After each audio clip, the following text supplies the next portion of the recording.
Kantor itu kalau ada yang ini, apa namanya, dia habis cuti melahirkan kan masih pumping sampai anaknya umur 2 tahun ya. Itu kulkas steril di kantor, nggak boleh ada naruh barang. Undang-undang KIA ya.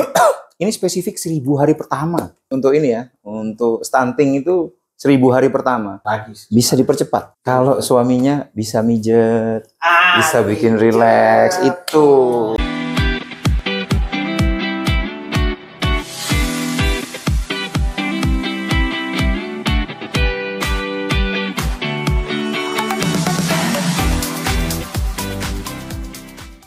Cuap nikah. Kali ini Rudiktif kedatangan tamu spesial nih, coba semua namanya Mas Kokok di Gantoro. Dia ini caleg gagal 2 kali, partai parlemennya nggak lolos, di DPR RI 2 kali juga, fans MU pula.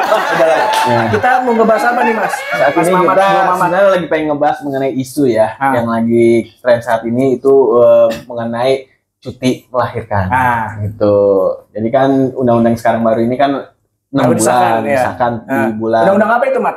Undang-undang KIA, ibu dan anak. Ya kan 6 bulan sekarang ini yang disahkan. Betul. Sebelumnya kan 3 bulan, sekarang 6 bulan. Nah ini kita kedatangan narasumber untuk kita bahas perihal tersebut. Sangat menarik nih. Oke. Apa yang mau dibahas tentang cuti melahirkan ini, Mas Kokok? Mas, gue boleh langsung aja tanya. Jadi gini Mas, yang isu sekarang ini kan sudah 6 bulan ya. Tapi kok masyarakat banyak sekali hanya baru dapat 3 bulan saja. Nah ini gimana nih untuk masa depan nih? Ya awalnya undang-undangnya sudah jadi. Yang dipergunakan itu adalah Undang-Undang Nomor 13 tahun 2003. Di situ ada namanya istirahat melahirkan. Istirahat melahirkan itu waktunya 3 bulan. Jadi 3 bulan yang dipakai selama ini. 3 bulan itu dibagi 2. Oh dibagi 2 lagi. 1,5 bulan sebelum melahirkan. 1,5 bulan lagi sesudah melahirkan. Ini menurut saya cukup berat buat perempuan ya, meskipun saya tidak pernah hamil dan melahirkan gitu ya. Melihat kondisi ibu saya, istri saya, ini berat deh kalau 3 bulan dibagi 2. Karena itu saya berpikiran dulu ya, ini kayaknya bisa berbahaya untuk pada saat masa kehamilan. Masa kehamilan, betul. Dia harus bekerja, ya kan? Terus cutinya nggak cukup, anaknya bagaimana gitu nanti. Pikiran tuh saya tuh. Pas saya kepikiran ternyata menimpa diri saya sendiri.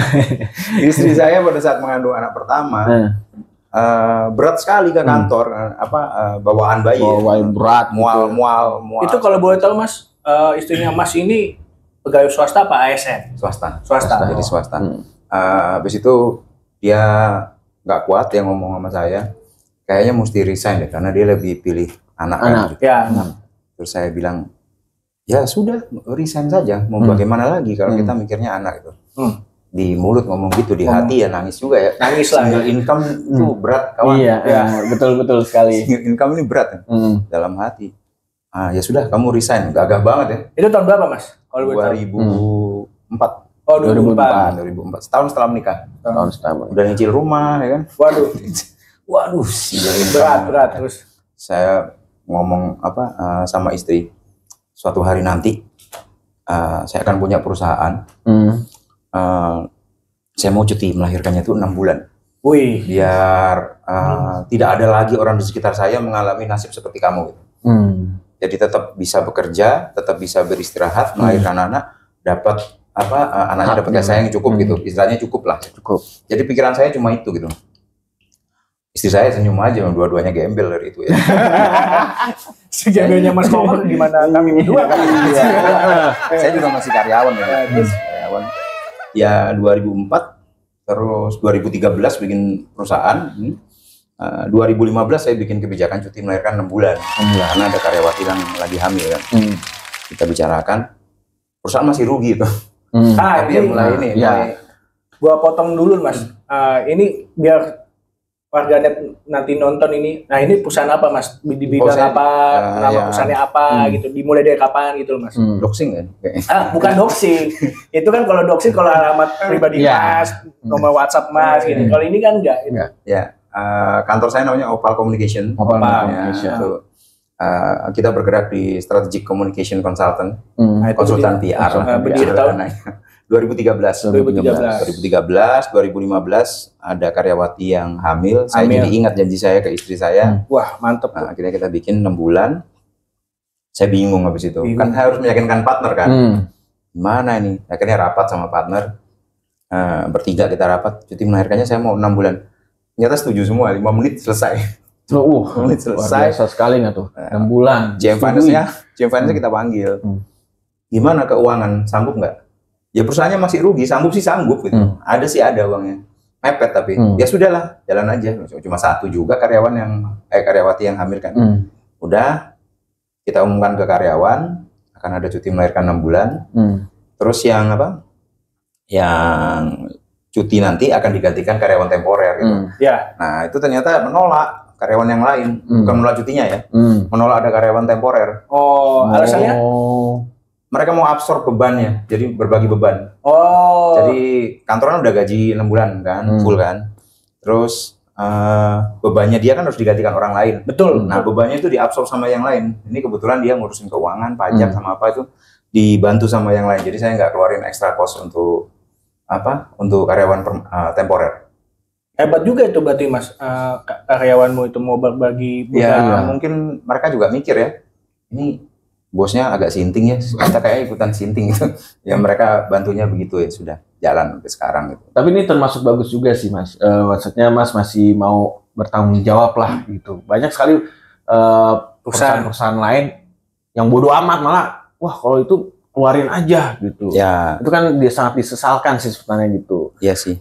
Harusnya ini kan memang waktu itu kan masih 3 bulan, sekarang ini kan sudah 6 bulan dan itu cita-cita Mas. Betul. Alhamdulillah tuh terlaksana. Jadi kaum perempuan berbahagialah ya kan. Sudah 6 bulan kalau melahirkan gitu. Lumayan kan 6 bulan ya. Tapi kan tahu ya masih ada satu itu lagi ya, 3 bulannya fix, 3 bulan lagi itu harus ada keterangan dokter. Itu jadi masalah itu. Nah itu yang lagi kita pengen bahas tuh. Nah itu kan 3 bulan keterangan dokter ini kan nggak dijelasin di undang-undang tersebut kan Mas. Semoga nanti ada aturan turunannya yang lebih tajam ya. Ini dasarnya apa? Kalau ya ini sudah disyukuri lah ya, progres ya. Saya lebih senang sebenarnya itu naiknya gradual. Nah ini kalau gue tahu undang-undang apa ini Mas, yang kan banyak yang masyarakat awam belum tahu nih terkait cuti melahirkan untuk perempuan. Dan undang-undangnya kesejahteraan ibu anak nomor 4 tahun 2004 baru disahkan beberapa bulan yang lalu. Undang-undang nomor 4 tahun 2024. Ya, dan sangat spesifik undang-undang ini, di luar dugaan saya. Jadi waktu awal ini undang-undang ini saya agak menolak karena berbau domestifikasi perempuan. Domestik. Jadi contohnya gimana? Gini, awalnya itu dalam bayangan saya ya. Ini kayaknya aturan akan dijadikan perempuan harus di rumah ngurusi anak. Saya sempat berpikir kayak begitu. Jadi tanggung jawab pendidikan, makan, baju apa segala macam itu urusannya urusannya perempuan. Ternyata setelah saya baca undang-undangnya nggak seperti itu. Alhamdulillah ini. Alhamdulillah ya. Ada kemajuan yang signifikan menurut saya. Di undang-undang KIA ini ya. Jadi intinya dari undang-undangnya itu semuanya tanggung jawab ibu. Awalnya. Sekarang ternyata ibu dan ayah. Ibu dan ayah aja. Ya karena namanya pernikahan kan nggak hanya ibu doang. Nggak hanya ibu. Harus ada kerjasama sama ayah dong. Gitu kan. Jadi serius ini podcast. bukan.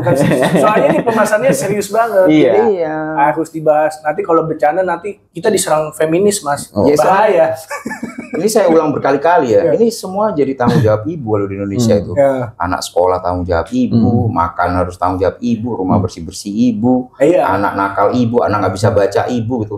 Bapaknya nggak guna itu gimana? Makanya. Saya dikata-katain orang kalau bercanda ini gitu. Tapi ya itu yang terjadi gitu. Nah, balik lagi ke undang-undang KIA ya.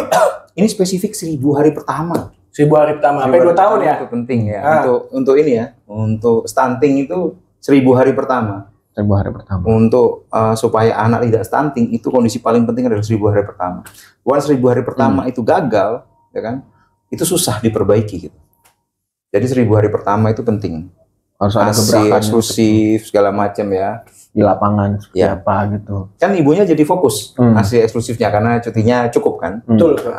Nah ini Mas Kokok nyinggung ASI eksklusif nih. Banyak kan ibu di luar sana nih, mungkin jutaan perempuan lah yang lagi ASI ini kesulitan MPASI gitu. dan digantinya dengan susu formula itu sebenarnya bagus nggak sih? Kesulitan ASI itu. Buat susu formula untuk yang bayi baru lahir sampai 6 bulan itu. Ada banyak hal ya yang informasi yang kurang didapat oleh ibu tuh ya. Iya. Ibu dan ayah ya. Iya, ibu dan ayah. Satu, pada saat bayi lahir itu lambungnya kecil sekali. Jadi konsumsinya itu nggak banyak. Sekecil gundu katanya. Iya, betul. Tahu banget tuh Mas. Baru lahir. Waktu anak gua brojol, dokternya ngasih tahu, lambungnya masih segundu. Jadi jangan dikasih makan nasi. Iya, udah pasti. Itu bahaya. Nah, jadi ASI itu cukup. Kan kadang-kadang orang nggak percaya ASI saya nggak banyak. Emang cukup. Nggak banyak memang anaknya. Tapi kadang mereka merasa kaum perempuan ini, kalau yang kesulitan ASI ini kayak kecil gitu loh. Ya, itu sekarang dia harus banyak komunikasi sama konselor ASI itu banyak sekarang.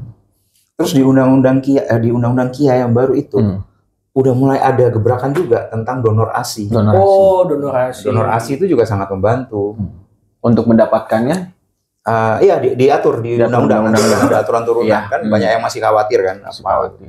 Kan berbeda ibunya. Ternyata bisa sangat membantu yang kekurangan ASI. Iya. Gak mudah soalnya. Gak mudah sih. Karena mohon maaf, kalau baru anak pertama ya biasanya tuh seorang perempuan atau ibu itu memang ASI nggak keluar. Kalau baru anak pertama, jadi stres. Memang butuh waktu berapa minggu atau berapa bulan lah untuk biar dia tuh bisa mengeluarkan ASI dengan sempurna. Memang dibutuhkan untuk cuti yang lebih banyak lagi. Bisa dipercepat. Kalau suaminya bisa mijet, bisa bikin rileks itu. Jadi selain ibunya berusaha, bapaknya itu juga harus bantu. Nah, bisa mijet supaya rileks istrinya. Kan dapat cuti 2 hari buat mijet. Nah, hati-hati nih. Hati-hati. Saya terjemahkan berbeda. Itu tafsir itu Matul. Nah, ini kan dipijit istri. Istrinya yang dipijit loh ya? Iya. Jadi ngebleng kita kan. Nah, ini Mas Kokok. Nah, ini kalau terkait kesulitan ASI ini pengaruh gizi penting banget ya sih buat misalnya dia kalau Mas lahir kan ibu itu sering makan sayuran atau apa, ada pantangan gak sih supaya kalau Mas Koko kan pengalaman nih udah punya anak atau mamat gitu kan, kalau aku kan emang belum kan, maksudnya boleh aja pengalaman kok ada yang kesulitan, tipsnya ya kayak yang penting itu ibu itu minum susu atau makan sayuran atau ada pantangan yang dihindarkan gak sih sebenarnya Mas? Ya, apa yang dimakan ibu tuh ya yang keluar di air susu, jadi ya makannya ya bersih, sayur, protein, susu, telur gitu ya. Terus kalau nggak suka susu itu sebenarnya ada hal lain sih, es krim. Es krim. Iya, kalau ada kan yang tapi biasanya suka susu ganti es krim. Betul sih, ada juga es krim kan banyak yang bilang sebelum melahirkan makan es krim. Ya. Kelapa hijau. Ya, dengan betul. isu-isunya biar bayinya atau makan ikan gitu ya Mas ya.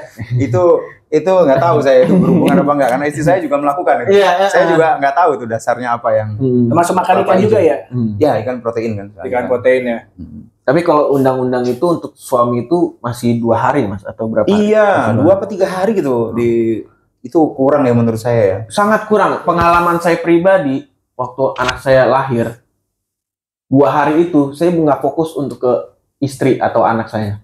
Ngurusin BPJS, kartu keluarga, akte kelahiran, muter-muter tuh. Nah iya, 2 hari. lebih ke administrasi ya. Administrasi. Setelah itu ke istri ya besok kerja lagi pas hari ketiga. Jadi kalau buat ke istri anak kurang banget, nggak ada sama sekali malah kan kurang. Nah ini kembali lagi ke KIA ini nggak Mas? Ini kan berkaca sebenarnya undang-undang ini kayak lebih ke Skandinavia nggak sih? Pengennya berharap kita ke negara-negara Skandinavia yang kasih cutinya tuh lebih dari setahun, terus yang bagi ayah bisa cuti lebih dari 3 bulan gitu. Tapi dia 3 bulan itu nggak boleh kemana-mana, harus di rumah gitu. Iya, betul. Ada dorongan ke sana nggak sih? Gitu. Kalau saya pribadi inginnya ke sana, itu saya mulai di kantor. Kantor saya itu cuti ayahnya 1 bulan. 1 bulan. Tepuk tangan dong. Oke. Ini banget ya, harus validasi. Saya mau kerja di kantornya dia. Di cuti 1 bulan, tapi ada aturannya. Iya. Jadi dia harus mengerjakan pekerjaan domestik. Istrinya itu nggak boleh kerja, harus di rumah benar-benar istirahat karena recovery fisik sama mental. Jadi harus cuci baju, bersih-bersih rumah, memasak itu tanggung jawabnya bapaknya, suami. Dan di kantor saya itu ada sidak dadakan gitu. Dari perusahaan ya? Ya, ini anaknya diserahkan ke mertua atau ibunya apa enggak ya gitu. Kan sering tuh. Ya kan.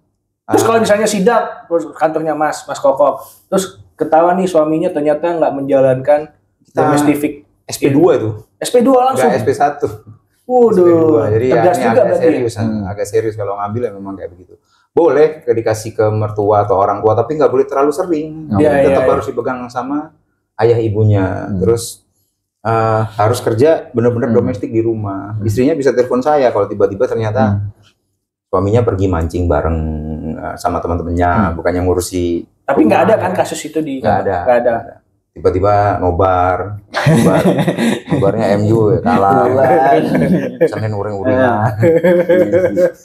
Masuk Mas Kokok ya. Di kantor diatur sekali. Laki-laki. Kenapa saya harus ketat gitu ya? Karena di Indonesia itu paternalistik, patriarki masih ya. Patriarki banget. Kulturnya laki banget gitu. Laki itu dianggap raja di rumah gitu. Jadi kalau misalnya cuti melahirkan itu di Indonesia diterapkan 1 bulan menyeluruh senasional gitu ya, ditanya dulu loh ibunya. Kadang-kadang ibunya itu malah beban. Kalau suaminya di rumah, aku sudah melahirkan, lagi ngurus anak, suami dapat cuti sebulan, minta dimasakin ini itu. Nah ini harus dipikirkan juga gitu. Harus dipikirkan juga mekanisme kontrolnya seperti apa. Ini yang tidak mudah gitu. Mas, ini daripada ngomong terus, kita ngopi dulu lah. Seret kan kita nih. Iya betul. Terima kasih. Kita kopi dulu. Suapika. Oke Mas, ini saya punya pertanyaan nih yang di luar konteks dikit lah. Zaman sekarang itu kan pergaulan sudah bebas ya. Perempuan banyak yang hamil di luar nikah, tapi dia bekerja. Itu gimana tuh Mas? Ya harusnya yang namanya hamil ya kalau saya undang-undang ya. Ya cutinya sama. Tapi di undang-undang itu ada nggak yang kejelasan bahwa statusnya pernikahan, perkawinan. Undang-undang nggak boleh pernikahan, ketahuan di sidang. Perkawinan gitu. Kalau di persidangan dibilang ngomong pernikahan ketahuan sama hakim. Jadi statusnya perkawinan, tapi dia nggak nikah atau kawin, tapi dia melahirkan. Itu gimana tuh? Ya harusnya diatur. Harusnya diatur. Di undang-undang baru itu ada nggak aturannya? Saya harus baca lebih detail ya. Biasanya nanti di aturan petunjuk teknisnya biasanya nanti akan lebih detail. Tapi menurut saya kalau di situ sudah diatur sampai keguguran pun diatur. Kalau di kantor saya keguguran juga 6 bulan. 6 bulan. Luar biasa tuh Mas. Walaupun hamil 4 bulan 5 bulan keguguran tetap 6 bulan. 6 bulan. Luar biasa ya. Kalau mereka biasanya ternyata cuti lama juga problem juga. Kangen kerja mereka. Iya, stres juga bisa jadi ya. Itu saya bolehin ke kantor, tapi nggak boleh kerja. Kalaupun ngebet banget bekerja, kasih yang ringan. Nggak boleh dia ngerjain hal yang berat-berat itu. Nanti keterusan, akhirnya ke kantor terus, anaknya nggak keurus gitu. Kalau di Kia itu Mas, undang-undang Kia itu sanksi untuk perusahaan yang nggak menjalani itu ada nggak sih sebenarnya? Kayak Mas baca itu? Belum ada. Belum ada. Wah, pantes perusahaan bisa pada menggampangkan itu ya. Tapi gini, sebuah kebijakan yang memberikan beban untuk perusahaan, meskipun untuk greater goods ya, untuk kepentingan yang lebih besar di masa depan gitu ya, itu juga harus dipikirin insentifnya seperti apa, ya kan, beban-beban perusahaan itu apa yang bisa dikurangi, supaya mereka juga willing untuk menyambut ini, mau gitu menyambut kebijakan ini nggak mudah. Nah selama ini tuh saya ngelihat pekerja dibenturkan sama perusahaan dibenturkan sama kemauannya. Ada kan di tengah-tengahnya kan ada pemerintah, ada negara kan. Dari pusat sampai daerah. Iya. Anggarannya banyak banget ya. Anggarannya banyak banget. Betul. Itu misalnya negara, sebentar, banyak saingan di luar. Biasa tetangga sebelah. Sebenarnya negara bisa take over banyak hal. Pertama misalnya usaha kecil di sebuah tempat gitu ya. Dan dia harus menyediakan ruang laktasi, itu kan susah. Space-nya terbatas gitu. Nah, itu harusnya Pemda punya ruang laktasi bersama. Dia sewa satu gedung gitu ya, 2 lantai atau 3 lantai, jadi beberapa kamar. Dia bisa pumping di situ. Yang jalan kaki itu mungkin 5 menit. Pas istirahat siang dia bisa pumping. Habis itu Pemdanya juga memberikan subsidi transportasi. Ya sama lah sama ojek pangkalan ataupun ojek online whatever gitu ya, untuk mengantar asinya ke rumah. Ini kan nggak ada. Dipumping, habis itu kalau dari rumah ngambil itu kok effort gitu. Effort. Nah itu kalau usaha-usaha kecil kan susah di ruko misalnya. Nah misalnya ada di deretan ruko gitu ya, usaha gitu ya. Satu ruko bisa dipakai, disewa gitu buat ruang laktasi bersama. Gitu. Bersama.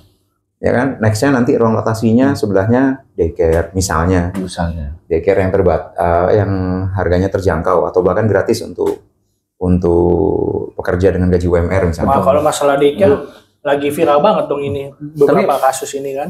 Tapi saya setuju sih memang harus ada ruangan tertentu untuk ibu ASI kan yang buat pumping, bukan ruangan buat ngerokok. Apalagi toilet. Enggak, karena apa? Itu kan ngambil makanan kan? Iya. Gimana perasaan kita ngambil makanan untuk anak tapi di toilet? Kan itu sama aja kayak kita makan di toilet kan? Iya. Nggak steril lah. Nggak steril dan ethically nggak oke gitu kan? Nggak oke. Kalian ngebayangin ya makan sambil duduk gitu. Aduh. Jangan dah. Kasihan apalagi ibu ini kan habis ibu melahirkan terus ya, betul.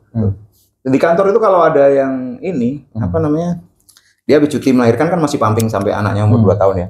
Itu kulkas steril di kantor, nggak boleh ada naruh barang. Dulu kalau sekarang kan bisa naruh minum, bisa naruh kue. Kalau ada yang itu Mas, nggak boleh naruh apa-apa di. Enggak, emang nggak punya duit buat beli kulkas baru. Itu wujud kebersamaan, pengorbanan. Bagus banget ya. Nah itu harus negara harus hadir di situ gitu. Ada contoh negara nggak sih Mas yang memberikan insentif di dunia ini? Kalau saya lihat masih Skandinavia ya. Skandinavia tetap yang paling terdepan ya. Sebenarnya ada satu juga yang unik, Vietnam. Iya. Vietnam itu cuti melahirkannya 6 bulan. Wah, udah hebat dong. Iya, itu tertinggi di Asia Tenggara. Ya. Atau mungkin malah se-Asia kali ya. Se-Asia. Malah bukan Singapura ya, Mas? Enggak, Singapura berapa ya? Negara sibuk. Bukan, maksudnya kan Singapura kan udah negara maju kan. Hampir setara lah setara lah dengan Skandinavia. Tapi ini malah Vietnam yang dianggap ini kan yang dikuasain komunis malah kan itu. Apa harus jadi komunis? Off the record dah. Pokoknya itu off the record. Aduh ampun.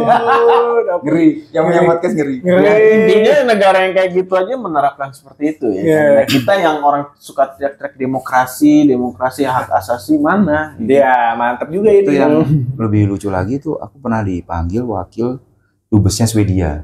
Wakil Dubes Swedia. Siapa yang namanya Mas? Ayo lupa, udah lama banget lupa. Bukan Ibrahimovic. Ya. Udah ngobrol lah kita, dia cerita tentang cuti melahirkan 3 bulan di sana di Swedia. Kan. Nah itu bener-bener yang saya terapkan di kantor itu terinspirasi Swedia.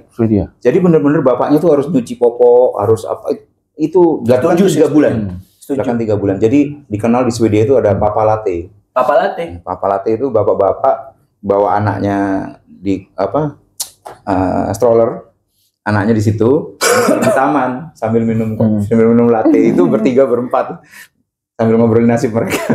Itu namanya Papa Latte di Swedia kayak gitu.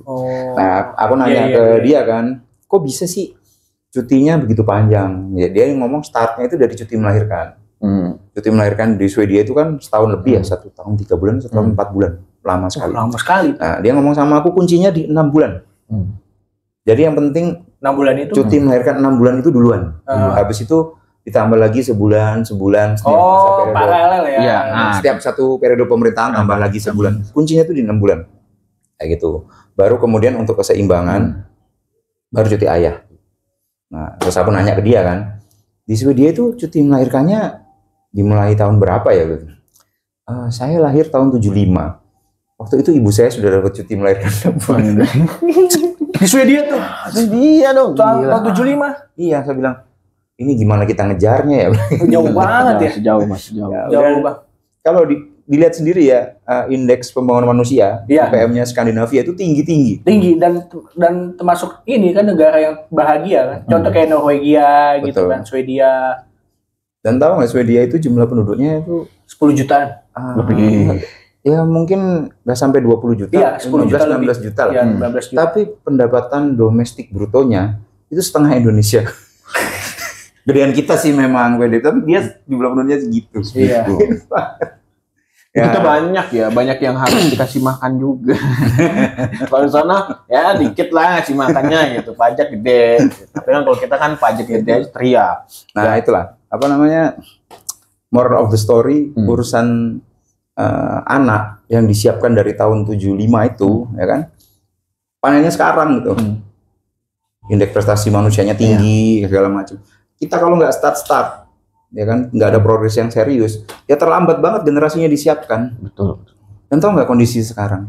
Jumlah pernikahan itu terus menurun. Di Indonesia kan? Iya. Jadi tahun 2012 itu jumlah pernikahan tuh masih menurun 2,3 juta per tahun itu. Nah ini 2-3 teman saya belum nikah. Tapi belum nikah semua ini. 2012, 2013 jumlah pernikahannya turun dari 2,3 menjadi 1,7 juta. Jumlah perceraiannya tinggi dari 300 ribuan, sekarang itu 500 ribu. Nah ini by the way Mas Koko, ini wartawan gosip. Tapi itu boleh juga loh pengetahuan loh. Ini suara dari akar rumput.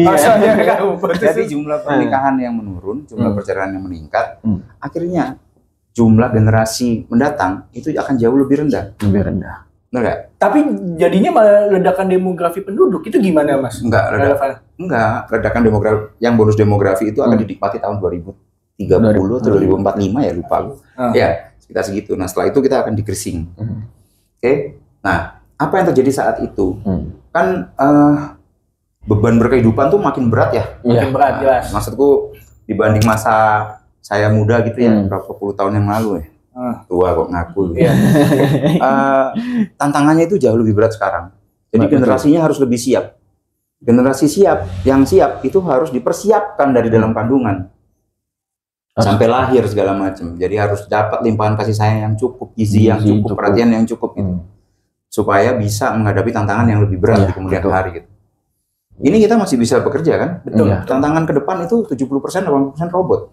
Ya, robot. Kan harus gimana lapangan pekerjaannya seperti apa? Harus siap gitu. Nah, itu harus disiapkan dari sekarang anak-anak itu. Memang siapkan dari apa? Harus pinter, aku udah pinter. Emang gizinya harus bagus juga sih. Betul. Dan dibutuhkan seorang ayah dan ibu supaya anaknya ini bagus gitu dari segi gizinya. Dibutuhkan cuti 6 bulan itu tujuannya itu juga sebenarnya. Dan dari sejak lahir sampai dia dewasa, dari awalnya udah bagus dulu gitu. Sampai ke depannya tergantung orang tuanya juga sih. Sama negara. Iya. Utangnya gede. Kalau negara ikut-ikutan. Iya, 6 bulan cuti, anak harus bahagia, tapi udah ada beban ya. Betul. Kopi dulu lah. Oke. Bisa ditutup podcast Anda ya. Bahaya. Gila. Ya, seperti itulah. Jadi untuk para wanita dengan ada undang-undang ini harus banyak bersyukur, ya kan? Udah ada 6 bulan. Jangan berpikir bersyukurnya itu apabila kau bersyukur atas nikmat yang kuberikan, ku tambahkan. Jangan nambah anak dulu, sabar guys. Waduh. Jadi semangat ceramah dia. Pertanyaan sebelum terakhir nih Mas, terkait undang-undang KIA ini, titik lemahnya tuh di mana? Masih ada nggak? Kalau saya rasa itu insentif untuk ibu. Insentif untuk ibu. Itu kan berpikir nggak disuruh ngasih ASI, cuti melahirkan 6 bulan kayak seolah diistimewakan, padahal suruh ngurusin anak. Ngurus anak. Bener ya? Ngurusin anak memang dibebankan tanggung jawab kan, segala macam. Dapat gaji pula lagi kan. Terus untuk anaknya, untuk anaknya lebih sehat. Kalau lebih sehat, generasinya lebih kuat, yang diuntungkan nggak cuma dia tapi negara kan. Berarti negara berutang dong sama perempuan. Nah, itu apa insentifnya buat perempuan selain dapat gaji sama istirahat? Itu harus dipikirkan. Harus dipikirkan. Sanksi perusahaan juga ya mestinya. Iya, perusahaan. Nah, kalau nggak gitu, perempuannya cuma dianggap ini aja alat penyukses sebuah program gitu. Di Indonesia itu ada Bu Julia Surya Kusuma kalau nggak salah namanya. Itu dia punya teori state ibuism, jadi negara ibuism. Jadi ibu itu dijadikan alat supaya suaminya itu karirnya bagus. Apa namanya Mas? State ibuism. Oh nanti ada di editan lah pokoknya. Ya, state ibuism. Nah itu seolah-olah perempuan itu dijadikan teman belakang tapi dikorbanin terus tapi nggak ada insentif. Jadi zolim dong ya. Dijadikan alat bagi negara sama laki-laki untuk kepentingannya. Iya jadi zolim dong berarti itu. Ya kalau nggak ada insentif nggak dipikirkan ya bagaimana? Kan cuti melahirkan 6 bulan tuh sekarang relevan ya. Mungkin di beberapa masa yang akan datang cutinya makin panjang. Saat dia masuk pasar kerja sudah ada lonjakan ilmu pengetahuan baru, teknologi baru yang dia mungkin ketinggalan. Yes, betul. Ini kan harus di speed up nih. Dia harus di speed up. Habis selesai cuti dia harus harus ada dapat insentif pelatihan untuk masuk lagi ke pasar kerja. Mungkin kalau ada pelatihan bisa nge-zoom. Dari kantornya ada Zoom nih, ada pelatihan walaupun masih cuti juga kan. Jadi bagus juga sih seperti itu sih. Untungnya ada teknologi yang seperti itulah buat membantu seorang ibu yang masih bekerja tapi masih lagi cuti gitu. Belum yang kemudian memutuskan setelah melahirkan berhenti kerja. Wah, banyak. Dia berkorban untuk anaknya kan. Anaknya pas. Ayahnya yang bekerja. Kan. Ayahnya selingkuh. Wah, enggak. Ini setelah dia kasus lagi nih. Setelah dia menikah 5 tahun. Ya. Suaminya pergi, mijit, malah mijit ke yang lain. Terus nomor berapa emang? Nah, habis itu cerai, istrinya diceraikan, dia menikah sama selingkuhannya. Anaknya kira-kira ke siapa? Anaknya pasti ke ibunya. Pasti. Ayahnya ngasih ini ngasih tunjangan. Nggak ngasih tunjangan, nggak ada konsekuensi hukumnya. Nggak ada. Oke. Nah, ini nggak pernah ada perhatian juga loh. Ibu rumah tangga yang memutuskan menjadi ibu rumah tangga ngurus anaknya gitu. 5 tahun, 6 tahun tidak masuk pasar kerja. Tiba-tiba diputus ininya nafkahnya kan. Dia kan harus masuk pasar kerja lagi. Ini nggak ada insentif untuk dia mengejar. Di undang-undang KIA itu nggak ada ya berarti ya? Nggak sampai ngurus ke sana sih. Belum ada. Berarti nanti ke depan bisa di. Ada undang-undang baru tuh, bukan revisi. Undang-undang baru itu tentang ibu tunggal. Oh, ada lagi. Kalau saya saya pengennya ada undang-undang tentang ibu tunggal. Tapi kan kalau dalam perceraian itu kan pasti ada ketok hakim ya Pak ya. Jadi seorang suami itu harus menafkahi, mungkin dari situ. Dan kedua, kita ambil contoh PNS. PNS itu dia kalau bercerai dengan istrinya, tapi dia PNS-nya itu baru jadi PNS sama istri ini ya. Jadi pada saat dia menceraikan istrinya, itu gajinya itu berapa persen kalau nggak salah, apa tunjangan istri itu larinya ke mantan istrinya. Jadi nggak usah khawatir yang istrinya PNS, ya lumayan lah. Nggak ada lumayan yang perceraian dong, ngaco mati. Tapi ya hakim memutuskan tunjangan itu apakah dipenuhi? Kalau nggak dipenuhi, apakah ada sanksi hukum? Nggak ada. Nggak ada laki-laki di penjara karena nggak ngasih nafkah, itu nggak ada. Nggak ada. Tapi kalau di luar negeri dikejar. Oh itu, ya bisa segitunya Mas. Dikejar. Di negara maju ya, negara yang miskin juga nggak ngurusin kan. Nah itu yang menurut saya di depan juga harus dipikirkan. Apakah perempuannya nggak pengen nuntut? Ya pengen, tapi nggak ada support system dia untuk menuntut supaya anaknya dapat tunjangan. Saya kadang sedih juga Mas terkait masalah perempuan yang seperti ini gitu. Banyak kasus gitu ya. Memilih mengalah gitu. Iya, jadi memilih mengalah dan peran negara nggak ada. Dan dia mau support sistemnya boro-boro ini bayar pengacara kan susah juga kan. Betul. Kan nggak banyak pengacara yang terketuk hatinya buat ngebela lu perempuan gitu aja lemah, katanya kesetaraan gender apa. Alasannya pasti gitu kan. Kalau yang pengacara ibaratnya bukannya kita melabelkan pengacara jelek semua, enggak. Tapi kan kalau yang dia ada duit berapa nih masalah ini, ini kan banyak, ngapain kita bela, kan banyak kan begitu Mas. Banyak kan ya gitu loh. Tapi kok aku punya ini ya, aku punya kayak ngelihat harapan gitu. Oh, kayak masa yang akan datang gitu. Harapan ternyata kayak kodam. Terus harapannya apa Mas?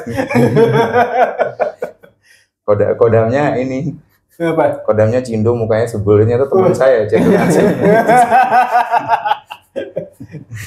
Kayak gitu. Saya melihat di masa yang akan datang yang teman-teman anak-anak yang kuliah hukum ini sense-nya makin tinggi loh. Harusnya. Sense-nya tentang feminisme mungkin mereka mau pro bono, bantu untuk menuntut menuntut tanggung jawab laki-laki untuk memberikan nafkah ke anaknya. Bisa jadi di masa depan tuh ada. Saya ngeliat sekarang banyak loh anak-anak muda itu jadi paralegal, bergabung ke NGO, membantu advokasi masyarakat, advokasi masyarakat. Bagus sih. Ini menurut saya bakal besar ini nanti. Amin. Gelombang-gelombang yang peduli terhadap kepentingan ibu anak itu akan makin besar. Ada lagi Mas yang mau ditanyain sebelum closing statement? Iya sih, masalah suami istri sih lebih cenderung sih. Angka perceraian dan juga untuk ibu dan anaknya itu. Karena kan banyak sekali wanita itu kan kalau dalam hal ngasih kan nggak keluar ASI ya. Memang itu dibutuhkan 6 bulan sih. Itu butuh banget 6 bulan itu. Contohnya istri saya kalau gitu. Anak pertama selama 3 bulan tuh ASInya keluarnya sedikit, dan saya libur cuma 2 hari. Sebenarnya sih saya agak kurang, harusnya undang-undangnya tuh untuk yang lakinya harus ada. Setidaknya 40 hari lah ya. Iya, 40 hari lah, masa nifas lah bahasanya tuh ya, 40 hari kan. Nggak. Jadi harusnya seorang ayah itu harus fokus ke istrinya. Itu hanya undang-undang di lakinya doang sih yang kurang sih. Saya kurang agak kekurangan dari undang-undang itu aja untuk lelaki. Jangan hanya perempuan aja yang gue bela nih, bukan hanya perempuan, laki-laki juga harus dibela. Karena kita juga seorang ayah butuh juga lah waktu untuk anak sama istri. Dibutuhkan jadi politisi gaya. Closing statementnya Mas Kokok gimana jadi? Kalau saya itu sekarang APBN Indonesia itu sudah 3.000 triliun lebih dan akan lebih besar di masa-masa yang akan datang. Jadi kepentingan politik anggaran itu harus dicurahkan untuk masyarakat, untuk masa depan, ibu, anak, keluarga. Ini harus dikedepankan, harus didorong oleh masyarakat sekeras mungkin dan sesering mungkin, sebanyak mungkin. Supaya apa? Supaya anggaran itu jatuh untuk masyarakat yang membutuhkan dan untuk masa depan, bukan untuk untuk proyek-proyek aneh gitu loh, yang tiba-tiba ada dan tiba-tiba nanti ada yang ketangkep korupsi segala macam gitu kan. Habis itu ngambilnya 500 miliar korupsinya, ya kan, dihukumnya 8 tahun gitu kan. Aku kalau dapat 500 miliar, dihukum 10 tahun pun aku mau. Iyalah. Itu namanya insentif niatnya orang-orang niatnya. Bukan hukuman, itu insentif gitu. Nah, ini yang mendingan anggarannya itu semakin besar untuk masyarakat langsung. Terutama piramida bawah yang merasakan. Ini kita ngomong cuti melahirkan baru untuk kerja formal. Dan bisa dibayangkan ekonomi Indonesia itu diputar oleh 60-70% bahkan lebih usaha informal. Gimana nasib orang yang bekerja di sektor informal? Ya, UMKM seperti itu. Gimana? Pedagang, gimana karyawan, jualan baju di ruko, karyawannya 3, terus cuti melahirkan bayar 6 bulan. Nah, tuh. Apa nggak puyeng? Nah, itu negara harus turun tuh di masa yang akan datang ya. Kalau ini saya rasa dimulainya biasanya sih dari ASN ya, ASN mungkin dari tentara gitu. Tapi nextnya semoga se-Indonesia merata mendapatkan cuti tersebut. Ya, semoga terlaksana lah. Pelan-pelan namanya kasus-kasus itu kan pasti ada yang terbaru ya, Bang. Dan itu kita harus terus pelajarin, kita harus ngikutin zaman. Wah, kayaknya zaman yang ini harus ada peraturan seperti ini, dan itu semoga berkembang untuk ke depannya. Amin. Satu lagi, perempuan itu ada hal-hal yang melekat ya, mungkin teman-teman sudah tahu ya. Itu adalah haid, hamil, melahirkan, nifas, menyusui ya. Itu kodrat wanita kan. Saat mendapatkan cuti haid, mendapatkan cuti melahirkan, itu adalah bukan hak istimewa. Itu adalah hak khusus yang diberikan kepada perempuan karena kekhususannya mereka. Jadi bukan istimewa, ya, hak khusus. Itu yang bagi saya penting, karena bahasa itu juga penting. Jangan meremehkan kata-kata. Wah, kata Anies Baswedan. Kalau ampai. Udah, closing statement dari saya cuman ada beberapa sih. Ada 3 lah. 1, negara harus hadir terhadap perempuan dan anak. Ya, 1. Kedua adalah negara juga harus memberikan insentif kepada perempuan terkait kesejahteraan ibu dan anak. Kedua. Yang ketiga adalah negara jangan cuman maunya proyek-proyek yang nggak jelas gitu loh, tapi harus mendorong proyek-proyek yang kepentingan buat masyarakat itu ke depannya. Itu aja sih harapan kami semua ya buat negara Indonesia ini yang kita cintai. Jangan maunya proyek-proyek yang nggak jelas. Contoh kayak kemarin aja kayak sewa mobil IKN itu buat apa gitu. Mending buat perempuan, buat anak, atau lebih ke apalah yang lebih bermanfaat gitu lah. Kenapa mobil? Sih. Kenapa nggak bisa? Pak Prabowo yang ngomong saya tidak terlibat. Itu aja sih kalau dari saya. Sebelum saya menutup, jangan lupa ya di like, subscribe, dan komen Cuap Dikap di sini nih. Ada nih. Oke. Terima kasih Mas Kokok sudah mau datang. Sama-sama. Thank you banget Mas ya. Sama-sama. Cap cip cup, Cuap Dikap. Cuap Dikap. Enak.